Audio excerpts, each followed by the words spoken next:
ప్రార్థన మాత్రమే చేయగలం. అంతే కదండి. ఎవరినైనా మనం చెప్పి మార్చగలమా? ఎవరిని మార్చలేం.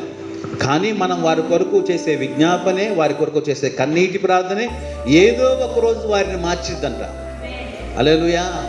మనం నిజంగా ప్రతిరోజు కూడా వారి ముందు మనం పోరు పెట్టుకున్న మారరండి. ఎలా మార్చబడతారు?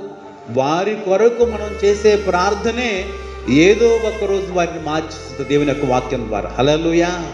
కాబట్టి మనం ప్రభువుకు చెప్పడమే, ప్రభువా ఇగో నా కుటుంబ పరిస్థితి, ప్రభువా నా సంఘ పరిస్థితి, ప్రభువా నా యొక్క కాలనీ పరిస్థితి, ప్రభువా నా గ్రామం పరిస్థితి అని చెప్పేసి మనం ప్రార్థనలో అందరి కొరకు విజ్ఞాపనం చేయడమే మన పని అంట. ఒక విశ్వాస పని అదే, ఒక క్రైస్తవుని పని అదే. ఈరోజు సంఘంలో ఉన్న విశ్వాసి, క్రైస్తవులు అనబడేటువంటి వ్యక్తి ఆ పని చేయట్లేదండి, ఆ విజ్ఞాపన చేయట్లేదు, ఆ ప్రార్థన లేదు. కాబట్టి మన కుటుంబాలు కూడా ఎలా ఉంటున్నాయండి?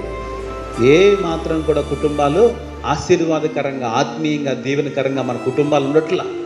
మన కుటుంబాల్లో అనేకమైనటువంటి శోధనలు, అనేకమైన ఇబ్బందులు ఎందుకు వస్తున్నాయి అంటే దేవుని పనిని నిర్లక్ష్యం చేసి మన పనుల మీద శ్రద్ధ చూపిస్తున్నామే.